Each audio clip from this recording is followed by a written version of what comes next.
नमस्ते एवरीवन। मैं हूं डॉक्टर दीपक सचदेवा, मेडिकल योगा सेंटर दिल्ली से। पुणे यूनिवर्सिटी का ये initiative wellness the introspective approach towards lifestyle पे जो सेमिनार है, ये एक बहुत ही बेहतरीन आइडिया है and I was absolutely delighted to know the subject because introspective approach हर चीज में कायदे से होनी चाहिए, और अगर वो लाइफस्टाइल में आ जाए तो उसका कहना ही क्या। सो हम लोग आज इस सब्जेक्ट के ऊपर बात करेंगे और इसमें पतंजलि ने क्या कहा है ये आपको जान के बहुत ही अच्छा भी लगेगा और हो सकता है कुछ लोगों को हैरानी भी हो। पतंजल योग सूत्र के दूसरे अध्याय में 16वां श्लोक है जो कहता है हेयम दुखम अनागतम, मतलब arrest the disease before it occurs, avoid the suffering before it comes to you. मतलब परेशानी को अपने पास आने से पहले ही खत्म कर दीजिए। ये संभव कैसे है? चलिए शुरू करते हैं। Wellness an introspective approach towards lifestyle. Health और वेलनेस ये दो शब्द ऐसे हैं जो बहुत ही आपस में कॉमनली यूज करे जाते हैं। दोनों में अगर मैं बात करूं तो हेल्थ का मतलब है सिर्फ एक स्टेट ऑफ बीइंग में होना, फिजिकली फिट होना, मेंटली ठीक होना, सोशली आपका कनेक्शंस ठीक होना, आपका एट पीस होना मींस हेल्थ में होना। वेलनेस है उसको नेक्स्ट लेवल पे ले जाना, एनहेंस करना आपकी वेलबीइंग को। वो वेलबीइंग चाहे आपकी फिजिकल हो, चाहे मेंटल हो, चाहे सोशल हो, उसको एनहेंस करना मतलब wellness. Spiritual, physical, emotional, career, intellectual और सोशल, ये वेलनेस के 6 अलग अलग डायमेंशंस हैं। इन 6 हिस्सों पे अगर आप काम करते हैं तो आपका वेलनेस, आपका state of being goes to the next level. So wellness. दूसरा इस सब्जेक्ट में जो इंपॉर्टेंट वर्ड है वो इंट्रोस्पेक्टिव, मतलब an introspective approach towards lifestyle में जो वर्ड आया है इंट्रोस्पेक्टिव, इसका मतलब है examining and considering your own ideas, thoughts and feelings instead of taking to other people about them. That means looking inside, going deep in yourself. अब अंदर उतरने के लिए मतलब when you look inside yourself, how do you do that? अपने अंदर झांकना संभव कैसे है? उसके लिए सिर्फ और सिर्फ जो सबसे सबसे इजी टूल है वो है योग की शक्ति। योग के 6 अलग अलग आयाम हैं। यम, नियम, आसन, प्राणायाम, प्रत्याहार, धारणा, ध्यान और समाधि। ये सभी के सभी एक साथ ही घटित होते हैं, पर इनमें से एक डोमिनेटिंग तौर पे सामने दिखाई दे रहा होता है। अगर हम बात करें इंट्रोस्पेक्टिव अप्रोच, तो बहुत से लोगों को लगेगा कि मेडिटेशन करने से इंट्रोस्पेक्टिव अप्रोच आ सकती है योग में। नहीं, आप कोई भी इन 8 में से एक भी अगर आप स्टेप को फॉलो करने की शुरुआत करेंगे तो बाकी के साथ अपने आप घटित होने लगते हैं। अगर आप आसन करने की शुरुआत करते हैं तो आप एक खास तरह से सांस ले रहे हैं और छोड़ रहे हैं। आप एक पर्टिकुलर तरीके से शरीर पे संयम धारण करके बैठे हुए हैं। आपका जो अपने ऊपर यम और नियम को फॉलो करने का जो एस्पेक्ट है वो धीरे धीरे अपने आप ही अंदर डेवलप हो रहा होता है। इंट्रोस्पेक्ट जब भी करने की बात आती है तो सिर्फ मेडिटेशन ही उसके अंदर रोल प्ले नहीं करती, बल्कि आसन भी उसके अंदर एक इंपॉर्टेंट रोल प्ले करते हैं। आसनों का स्वरूप क्या होना चाहिए? स्टैटिक, मतलब स्थिरता से करेगा यह आसन। अगर आप 1 घंटे में 50 सूर्य नमस्कार करते हैं तो आप आसनस्थ नहीं हो रहे हर आसन के अंदर, मतलब अंदर नहीं उतर पा रहे हर आसन में। वेरएज अगर आप पूरे 1 घंटे में केवल 3 से 6 सूर्य नमस्कार करते हैं, आप हर आसन में जाते हैं, वहां रुकते हैं, फिर अगले आसन में जाते हैं, वहां कुछ समय रुकते हैं, फिर अगले आसन में जाते हैं, वहां पे कुछ समय रुकते हैं, तो आसनों में रुक रुक के जब आप आसन को देखना शुरू करते हैं, तो आप शरीर की पहली लेयर को पार करके अंदर जाते हैं। मतलब अन्नमय कोश, द फिजिकल बॉडी। सबसे पहले आप ध्यान किस चीज पे लगाएंगे? अपनी फिजिकल बॉडी पे ध्यान लगाना सबसे आसान है, क्योंकि बाह्य शरीर है, स्थूल शरीर है, आप आराम से उस पर ध्यान लगा सकते हैं। तो शवासन करके आप पहली बार जब शरीर पे ध्यान लगाते हैं, तो आपको पता लगता है कि आपके शरीर के कौन कौन से हिस्से में टेंशन है, कौन सा हिस्सा रिलैक्स है, आपकी सांस कैसी चल रही है। तो शरीर के हिस्सों पे ध्यान लगाने के बाद जब आप सांस पे ध्यान लगाते हैं, तो आप स्थूल से सूक्ष्म शरीर की तरफ जाना शुरू करते हैं। सो इस तरह से आप इंट्रोस्पेक्टिव होने की शुरुआत करते हैं। सो ब्रीदिंग एक बहुत ही बढ़िया तरीका है अंदर उतरने के लिए। हम इस विषय पे आगे चल के बात करेंगे। नेक्स्ट जो हम लोग इस पे आज बात कर रहे हैं, वेलनेस के 3 पिलर्स हैं। अगर इन 3 में से एक भी जगह गलती होगी, तो आपको उसका खामियाजा हर जगह भुगतना पड़ सकता है। किसी भी व्यक्ति को जब भी कोई भी प्रॉब्लम आती है, तो वो प्रॉब्लम इन 3 में से ही एक वजह से आ रही होती है, अनलेस वो जेनेटिक हो। सो अगर आपको कोई भी प्रॉब्लम को अवॉइड करना है, किसी भी परेशानी से बचना है कि आप तक ना आए, तो समझ लीजिए कि यही 3 दरवाजे हैं। इन्हीं 3 दरवाजों में से किसी एक से परेशानी हमेशा शरीर में दाखिल होती है। आहार, विहार और विचार। ये 3 चीज अगर आपने अपने जीवन में ठीक कर ली, तो भौतिक रूप से आने वाली परेशानियां आपके शरीर में आ नहीं सकती। आहार, आपकी करेक्ट डाइट का होना। अगर आपको अपनी वेलनेस चाहिए, अगर आपको यंग और ग्लोइंग स्किन चाहिए, अगर आपको अपने चेहरे पे ग्लो चाहिए, झुर्रियां नहीं चाहिए, मसल्स में ताकत चाहिए, लिवर में स्ट्रेंथ चाहिए, हार्ट में पंपिंग कैपेसिटी चाहिए, तो इन सब का फ्यूल तो पेट से आता है। आप जो भी चीज खाते हैं, चाहे आप दूध पीते हो, चाहे आप पिज्जा खाते हो, चाहे आप सब्जियां खाते हो, आप कुछ भी खाते हो, वो जो जो भी चीज आपने स्वॉलो करी, वो एब्डोमेन में जाके, वो स्टमक में जाके उस पर कुछ एसिड काम करते हैं और उसको छोटे छोटे हिस्सों में तोड़ देता है हमारा स्टमक। और फिर उसके इतने महीन पार्टिकल्स बना दिए जाते हैं कि ब्लड में ट्रेवल करके आपके हाथ की उंगली तक आ जाए, आपके पाँव के पंजे तक पहुंच जाए, आपके लिवर तक पहुंच जाए, आपके हार्ट तक पहुंच जाए, आपके ब्रेन के नर्व्स के सेल्स तक पहुंच जाए। क्योंकि एनर्जी इन्हीं चीजों से बॉडी के हर पार्ट में पहुंच रही है। तो आपने फ्यूल के तौर पे क्या इस्तेमाल किया, वो मैटर करता है कि नहीं? डेफिनेटली करता है, और बहुत ज्यादा मैटर करता है। अगर आप घटिया क्वालिटी का पेट्रोल गाड़ी में डालेंगे, तो गाड़ी में खराबी आने के चांसेस डेफिनेटली ज्यादा है। और अगर आप बढ़िया पेट्रोल गाड़ी में डालेंगे, तो आपकी गाड़ी ज्यादा अच्छे समय तक बढ़िया चलेगी, आवाज नहीं करेगी, जोड़ों में दर्द नहीं होंगी, जोड़ों में से आवाज नहीं आएगी। अगर आप pizza, pasta, junk food, burgers, blah blah blah ऐसी चीजें खाएंगे, तो उसी से बॉडी एनर्जी बनाएगी, और हाथ की उंगली में ही भेजेगी, और पाँव के पंजे में ही भेजेगी, और लिवर भी उसी से अपनी ताकत लेगा। लिवर साफ भी करेगा और अपनी ताकत भी उसी से लेगा। हार्ट उसी क्वालिटी के ब्लड को पंप करेगा पूरी बॉडी में।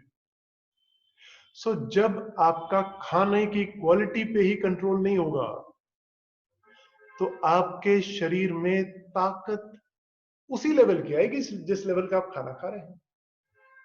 सो अब खाना कैसा होना चाहिए, ये तो डेफिनेटली एक पूरे का पूरा विषय है जिस पर हम लोग बात कर सकते हैं। पर 2 चीजें आपको ध्यान रखनी जरूरी है जब आप आहार के ऊपर बात करते हैं। वेलनेस के सबसे इंपॉर्टेंट पिलर्स में से एक आहार। आपके खाने की क्वालिटी क्या है। आप बाहर का खाना खाते हैं या आप घर का खाना खाते हैं? आप जंक फूड खाते हैं या आप अपना रेगुलर डाइट लेते हैं, जो आपका क्लासिकल डाइट है? आपके खाने में मसाले ज्यादा हैं या आपके खाने में रॉ वेजिटेबल ज्यादा है? आप नॉन वेजिटेरियन फूड ज्यादा खाते हैं या वेजिटेरियन फूड ज्यादा खाते हैं? आप इन सब चीजों पर जब स्टडी करेंगे, जो जो भी मैंने आपको विषय बताया, मतलब acidic food versus alkaline food, मतलब रॉ वेजिटेबल्स, तो आपको ये पता लगेगा कि आज हमारे जब हम पेशेंट्स का यहाँ ट्रीटमेंट करते हैं तो हमारे पास यहाँ पे मैक्सिमम पेशेंट्स जॉइंट पेन के आते हैं। मैक्सिमम पेशेंट जॉइंट पेन्स के हैं। और प्रॉब्लम्स क्या है? स्पॉन्डिलाइटिस, आर्थराइटिस, जिस भी वर्ड के आखिरी में आइटिस लगा है, जैसे स्पॉन्डिलाइटिस, आइटिस लगा है लास्ट में, तो इसका मतलब यह है कि वो एक एसिडिक डिसऑर्डर है। गलत खाने पीने का उसमें डेफिनेटली एक कंट्रीब्यूशन है। सो आप अगर रॉ वेजिटेबल्स वाली डाइट पे चले जाते हैं, अगर आप एल्कलाइन फूड ज्यादा इस्तेमाल में लाना शुरू करते हैं, तो बहुत सारी इंफ्लेमेटरी प्रॉब्लम सॉल्व हो जाती हैं। अब वो सिर्फ जॉइंट्स पेन के साथ ही नहीं है, वो चीजें लेरेंजाइटिस, गैस्ट्राइटिस मतलब एसिडिटी, मतलब आपका लेरेंजाइटिस, गैस्ट्राइटिस, आप जितने भी इंफ्लेमेटरी प्रॉब्लम्स के नाम जानते हैं, वो सारे के सारे एसिडिक फूड की वजह से होते हैं। उसमें एसिडिक फूड का एक मेजर कंट्रीब्यूशन होता है। और नॉन वेजिटेरियन फूड एसिडिक होता ही है। Non vegetarian food is always acidic in nature. उसमें फाइबर नहीं है, जैसे कि रॉ वेजिटेबल्स में फाइबर है। वो फाइबर आपके इंटेस्टाइन को क्लेंस करता हुआ चलता है, अंदर से झाड़ू लगाते हुए चलता है आपके इंटेस्टाइन में। तो इंटेस्टाइन अंदर से साफ हो जाती है, तो जो उसके अंदर की डेड लेयर है, जैसे आपकी स्किन पे बाहर से डेड लेयर उतरती है, डेड स्किन उतरती है, उसी तरह से इंटेस्टाइन पे भी अंदर से डेड स्किन उतर रही होती है। और वो डेड स्किन इतनी ज्यादा उतरती है कि हर 28वें दिन you have a new intestine. पूरी की पूरी लेयर अंदर से बाहर तक, all through the thickness of the intestine, वो नई हो चुकी होती है। सो उसकी क्लेंजिंग का काम करने के लिए अगर आप फाइबर्स खाते हैं तो क्लेंजिंग अच्छी होती है। ऐसे में खाने की क्वालिटी का ठीक होना बहुत ज्यादा जरूरी है वेलनेस के लिए। दूसरी चीज, समय। रात को 12 बजे अगर आप खाना खाएंगे, या आप रात को 11 बजे आप खाना खाएंगे, तो खाना ठीक से पच नहीं सकता। आपका लंच का समय अगर 12 से 2 के बीच में है तो बहुत अच्छा है, दोपहर को। और रात को आपके डिनर का समय लगभग 7 से 8:30 बजे के बीच में होना चाहिए। सर, हम दोपहर के खाने की बात करें और आप 12 से 2 के बीच में अपना लंच कर रहे हैं, तो बिल्कुल ठीक है। बॉडी में एसिड बना हुआ है, बढ़िया खाना डाइजेस्ट होगा, फर्स्ट क्लास आपका डाइजेशन रहने वाला है। लेकिन अगर आप अपने खाने में समय को बार बार बदल देते हैं, कभी आप 4 बजे खाना खाते हैं, कभी आप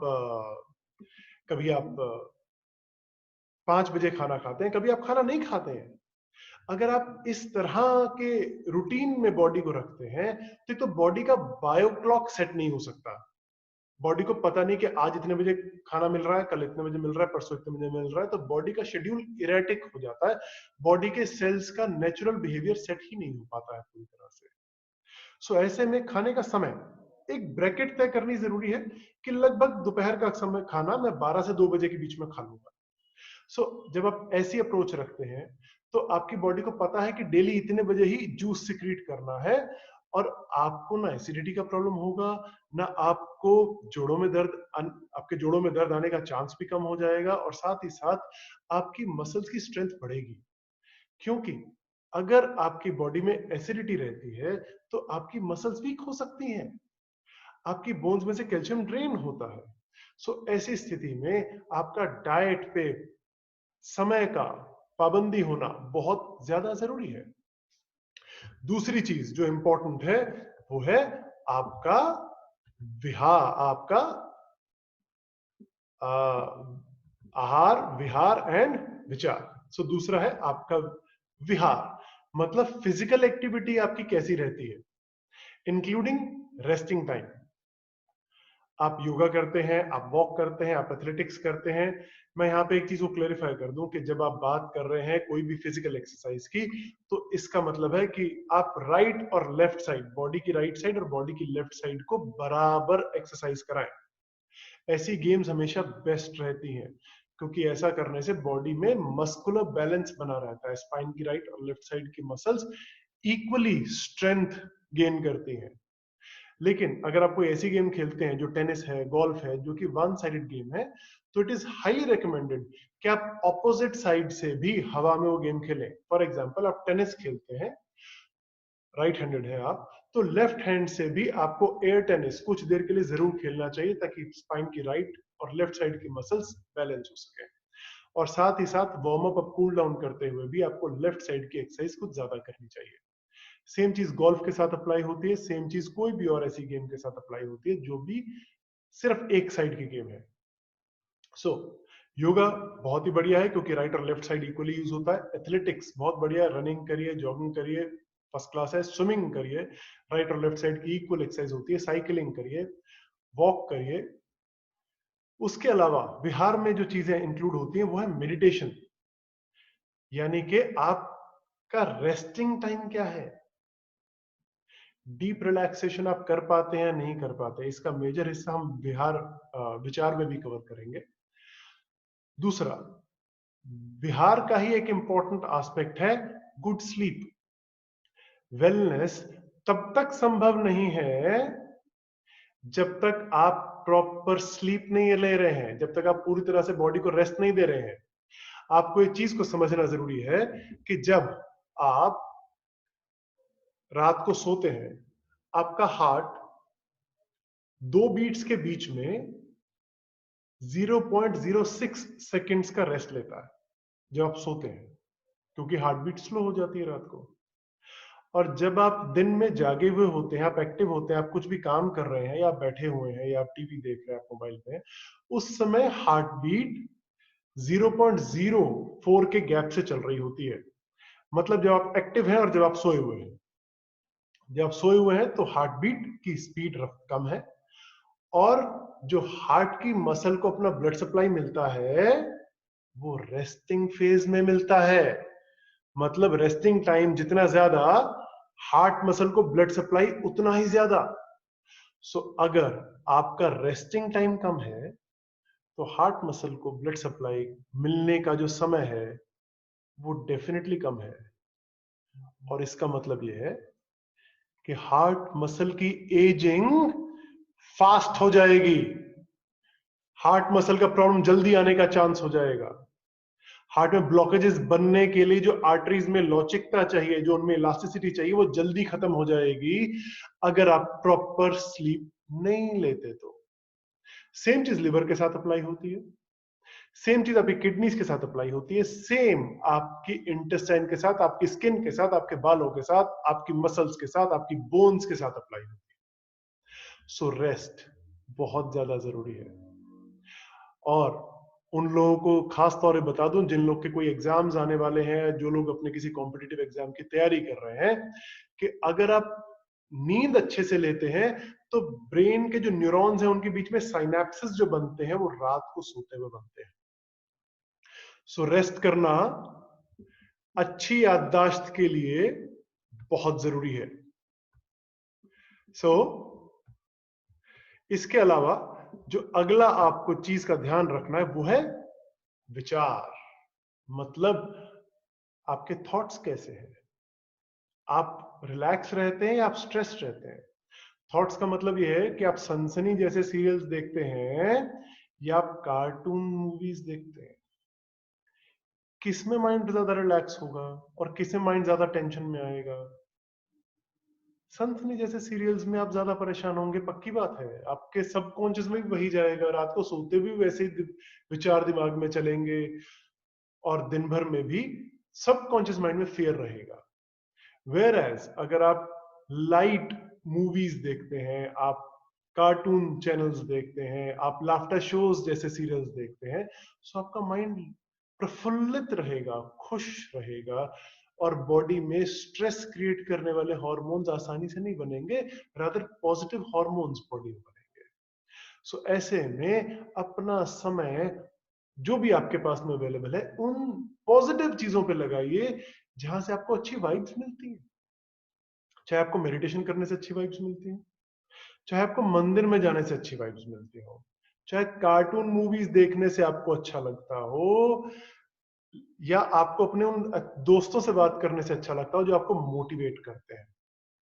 सो ये है विचार, आप कैसे विचार रखे हुए हैं।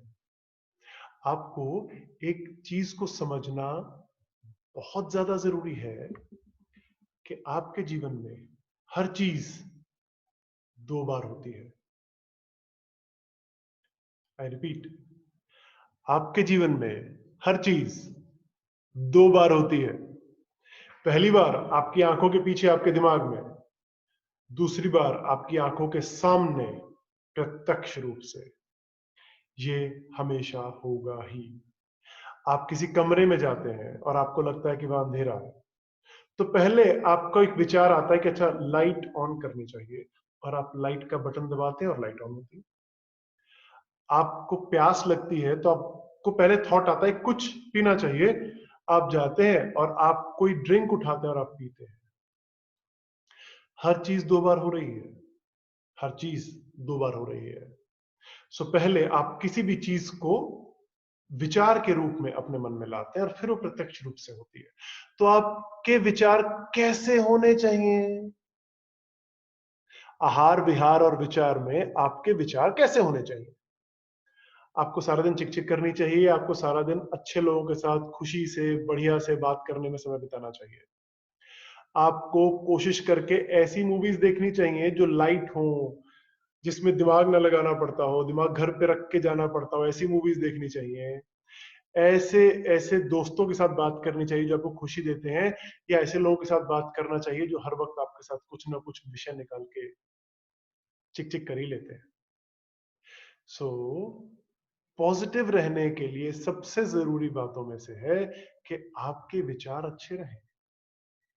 सो विचार अच्छे होंगे तो प्रत्यक्ष रूप से जीवन भी अच्छा होगा, वेलनेस तो आएगी ही। अगर आपके विचार में वेलनेस है, अगर आप सोच रहे हैं कि I should be, I should be physically more strong, mentally more tough, I should be, I should be more active, I should be more flexible, I should be more agile, I should be doing this or that, जो भी आपके thoughts हैं wellness को लेके, वो सब के सब एग्जीक्यूट होंगे। विचार रखना जरूरी है। उस विचार को आप अपने अंदर बनाए रखें। उसके लिए आपको ऐसे लोग चाहिए जो कि आपको मोटिवेट करते हैं ऐसा कुछ काम करने के लिए जो कि पॉजिटिव है, जो कि सकारात्मक है। नेक्स्ट,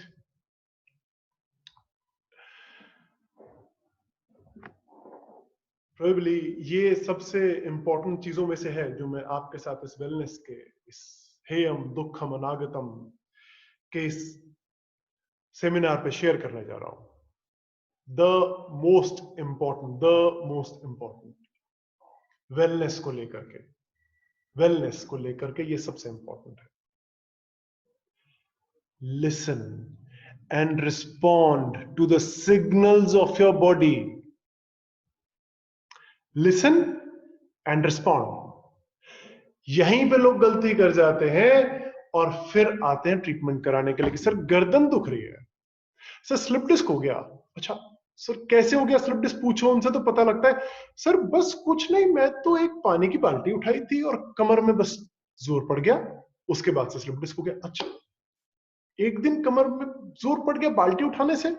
सारी जिंदगी बाल्टी उठाते आ रहे हो, वजनदार चीजें उठाते आ रहे हो, आज तक तो नहीं हुआ था, उस दिन की बाल्टी उठाने से कमर पे जोर कैसे पड़ गया? कमर पे जोर उस दिन नहीं पड़ा है जिस दिन आपने वो वाली एक बाल्टी उठाई है।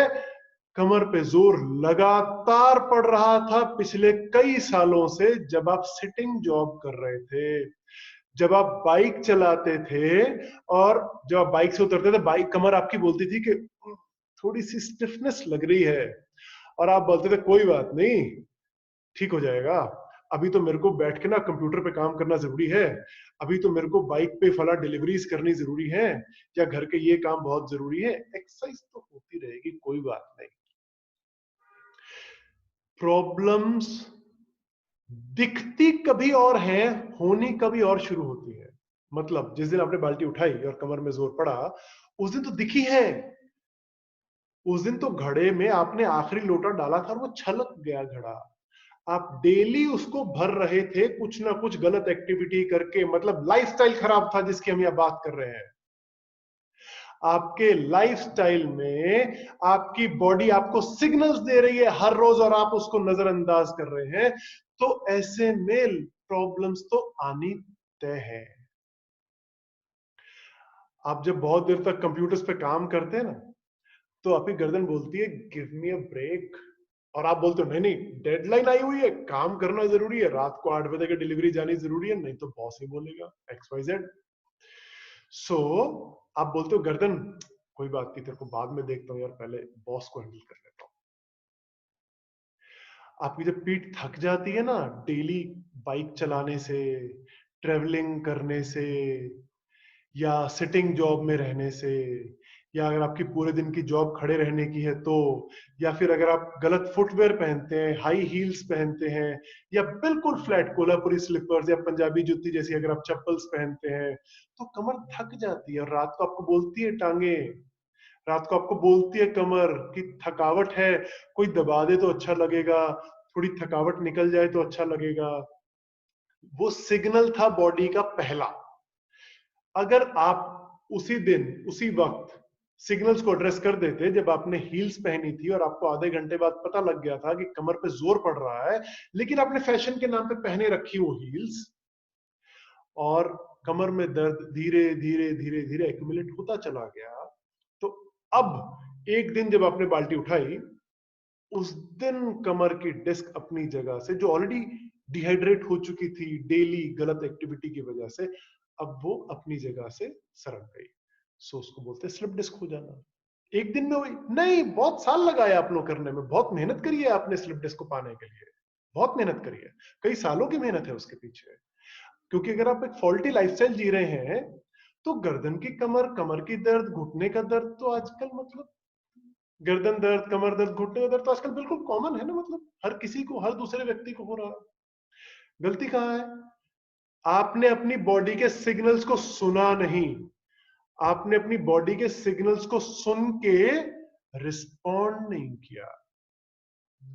अगर आप अपनी बॉडी के सिग्नल्स को सुने और उनकी रिस्पेक्ट करें, तो आपको दिक्कत हो नहीं सकती।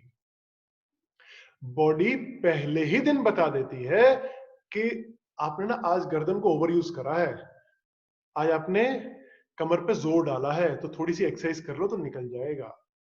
आज आपने ओवर ईटिंग करी है, ओवर ईटिंग कैसे एसिडिटी पहला सिम्टम आया था, ओवर ईटिंग कैसे गला भरा भरा लग रहा था, पेट भरा हुआ लग रहा था, वॉक करनी पड़ी थी खाना नीचे करने के लिए।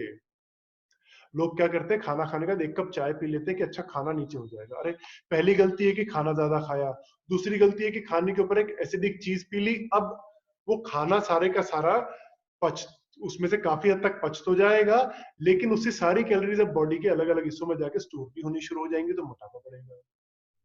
सो ओवर ईटिंग का सिग्नल बॉडी ने आपको दिया था, आपने सुना नहीं, आपने उस सिग्नल को ओवरलुक कर दिया। बॉडी में कोई भी प्रॉब्लम आयुर्वेद के हिसाब से पेट से आती है।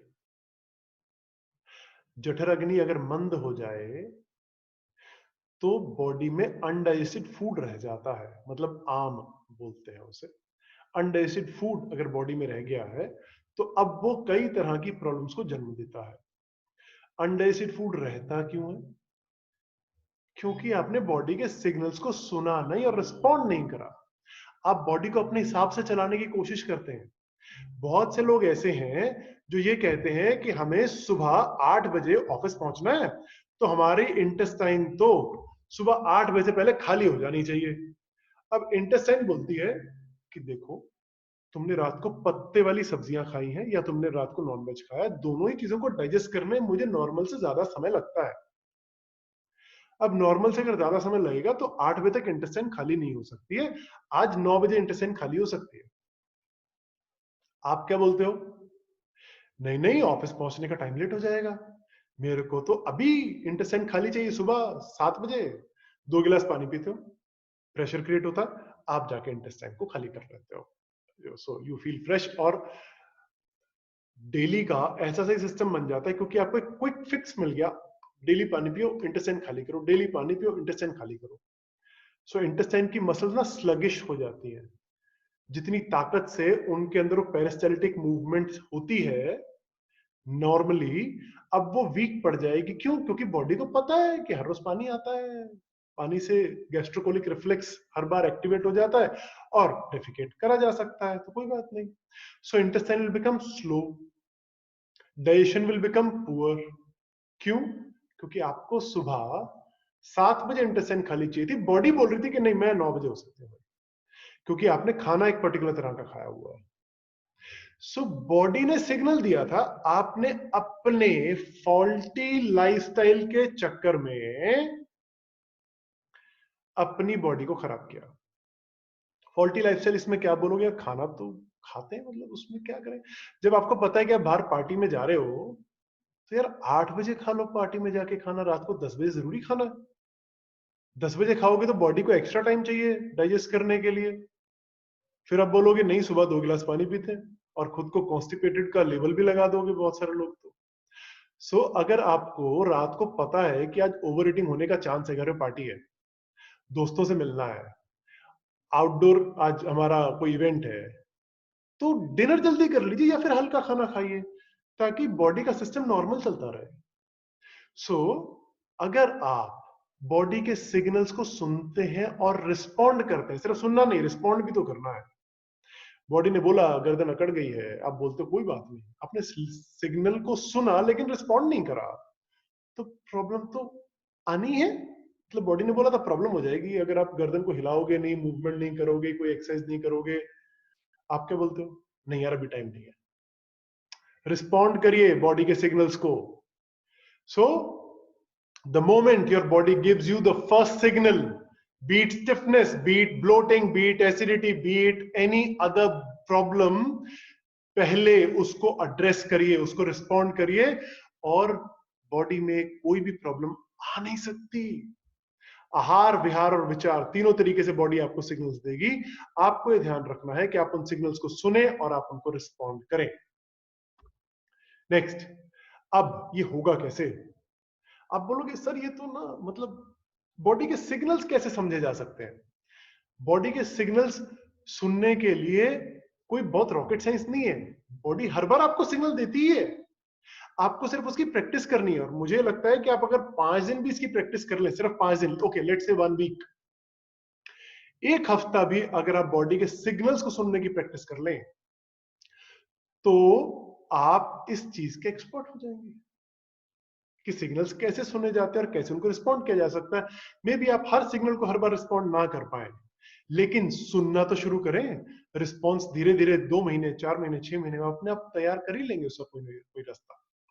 सो प्रैक्टिस कितनी जरूरी है उसके ऊपर मैं आपको एक ये वीडियो यहां पे दिखाना चाह रहा हूं। Practice, how important is practice. Little Chinese story that I came across when I was in China. And there was an archer, he came to town and he was exhibiting his talents. And he was showing off and it was wonderful. He was incredible marksman, right? One arrow after another, right on the dot. And there was a guy standing in the back of the crowd. Instead of cheering him, kept saying, it's just a matter of practice. Just a matter of practice. Just a matter of practice. Well, certainly this archer thought a lot of himself and did not like this comment. He was expecting praise and he did not like the comment. Just a matter of practice. Just a matter of practice. So he got fairly turned off and went over to the guy and said, "What do you mean?" Really upset. "What do you mean it's a matter of practice? Can you do what I can do?" He goes, "Well, no. But let me show you something."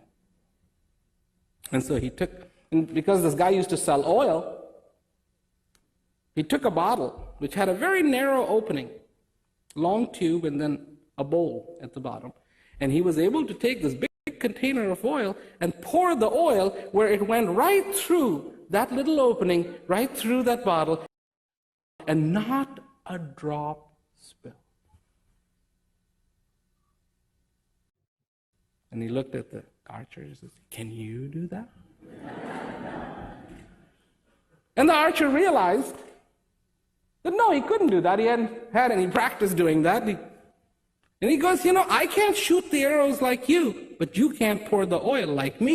It's a matter of practice."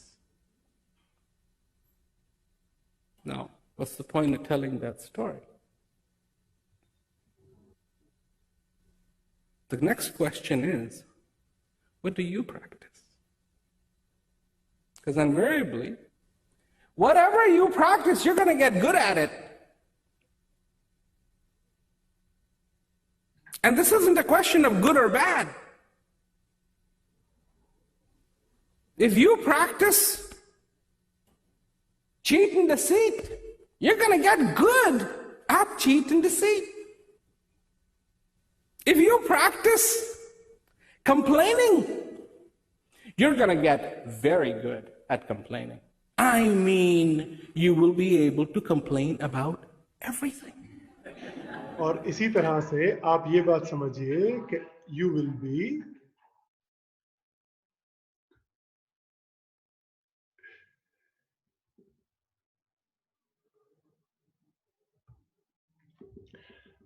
आप क्या practice करेंगे ये आपने तय करना है। आप practice करिए एक हेल्दी लाइफस्टाइल जीना। शुरुआत करिए, प्रैक्टिस शुरू करिए और ये होगा, हर बार होगा। जो अभी इस वीडियो में आपको मैसेज था, मैं एक बार संक्षिप्त में आपको उसके बारे में बता दूं। एक आर्चरी वाला, एक तीरंदाज बहुत बेहतरीन निशाने लगा रहा था और पीछे एक व्यक्ति खड़ा था जो हर बार ये कहता था जब भी बढ़िया निशाना लगे, it's a matter of practice, it's a matter of practice. और आर्चरी वाले को ऐसा लगा कि मैं इतनी मेहनत से इतने प्रिसाइज निशाने लगा रहा हूं, ये हर बार बोलता है कि it's a matter of practice. तो वो उसको जाके बोलता है कि क्या आप ऐसे निशाने लगा सकते हैं? तो वो कहता है नहीं, मैं आपके जैसे बढ़िया निशाने तो नहीं लगा सकता, लेकिन क्या आप मेरी तरह इस बॉटल में से तेल डाल सकते हैं कि जो बिल्कुल इसको टच किए बिना नीचे चला जाए? क्योंकि मैं तेल बेचता हूं तो मैं ये काम बढ़िया कर सकता हूं, क्योंकि आप तीरंदाज हैं तो आप वो काम अच्छा कर सकते हैं। क्योंकि मैंने हमेशा इसी चीज की प्रैक्टिस की है इसलिए मैं इस चीज में बहुत बढ़िया कर सकता हूं। आपने हमेशा तीरंदाजी की प्रैक्टिस की है इसलिए आप वो बढ़िया कर सकते हैं। So it is a matter of practice to live a healthy lifestyle. 100 में से 100 नहीं आएंगे तो क्या 80% भी बहुत है। बढ़िया लाइफस्टाइल जीने के लिए 3 चीजों का ध्यान रखना है, आहार, विहार, विचार। आज से उसकी प्रैक्टिस शुरू करते हैं तो हेयम दुखम अनागतम तो घटित होगा ही। डिजीज आने से पहले ही आप रोक देंगे। सो नेक्स्ट आपको जो मैं बताना चाह रहा हूं इस वीडियो के जरिए वो है practice. It is only a matter of practice. Practice correct lifestyle. So एक बार दोबारा से इस चीज को समझ लीजिए। आहार का मतलब है समय और क्वालिटी, दो ही चीजें। क्वांटिटी में लोग जनरली कम गलतियां करते हैं, क्वालिटी में ज्यादा गलतियां करते हैं। So quality of food and time of the food. विहार में आपको ध्यान रखना है योगा का, रनिंग का, स्विमिंग का, स्लीप का, विहार का ही मतलब विचरण का ही मतलब आपकी फिजिकल एक्टिविटीज का ही हिस्सा है फिजिकली बॉडी को रेस्ट देना भी, और विचार में मेडिटेशंस। इस सेशन के टेकअवेज क्या है? Session is now coming to the end. सबसे इंपॉर्टेंट चीज, listen and respond to the signals of your body. Body के सिग्नल्स को सुनिए और रिस्पॉन्ड करिए। Number 2, correct diet. टाइम और क्वालिटी ऑफ डाइट, दो ही चीजों का ध्यान रखेंगे डाइट में तो डाइट सेट रहती है। Correct activities is the point number 3। 10 minute yoga, मतलब 10 मिनट योगा। आपको लग रहा होगा ना योगा टीचर होके आपको बात करें और आपको बोल रहे सिर्फ 10 मिनट। बहुत है 10 मिनट, नशा लगाने के लिए बहुत है। एक महीना 10 मिनट तो करो, अगले महीने अपने आप 12 मिनट, 15 मिनट, 20 मिनट अपने आप होगा और बॉडी अपने आप समय निकलवा लेगी आपसे। 10 मिनट से सिर्फ इसकी शुरुआत कर दीजिए। एक्सरसाइज करिए या योगा करिए, कुछ भी करिए, लेकिन 10 मिनट शरीर को समय देना शुरू कर दीजिए। उसके अलावा नींद पूरी लीजिए, जरूरी है। और 4th point is correct thoughts. Meditation करिए 5 मिनट, सिर्फ 5 मिनट जस्ट। मेडिटेशन करने का बेस्ट समय क्या है? सुबह उठते ही, जब आप आधी नींद में होते हैं ना, उठिए और बेड के साथ पीठ टिका के बैठ जाइए। बस नींद से उठे और बेड पे पीठ टिका के बैठ गए, और वही 5 मिनट जो आप आधी नींद में होते हैं, आप अपनी सांसों पे ध्यान लगा लीजिए और आज दिन में क्या करना है, आज दिन भर में क्या करना है, उन इंपॉर्टेंट चीजों के बारे में सोच लीजिए। That is the meditation on your today's task. वो भी एक मेडिटेशन का प्रकार है और वो भी आपको बढ़िया रिजल्ट्स देगा। ना कि सिर्फ आपके दिन भर के काम बेहतरीन तरीके से होंगे, बल्कि आपकी 5 मिनट की मेडिटेशन भी हो जाएगी। Next, 5th and very very very very important point is practice, practice and practice. जितना आप प्रैक्टिस करेंगे इन सब चीजों की, उतना ही आप इसमें महारत पाते जाएंगे। उम्मीद है ये सेशन आपको पसंद आया है और इसमें से जो हमारे की टेकअवेज हैं, आप उनका पूरा फायदा उठाएंगे। और पुणे यूनिवर्सिटी को और इस इवेंट के ऑर्गेनाइजर्स को मेरा बहुत बहुत धन्यवाद। Thank you very much. नमस्ते।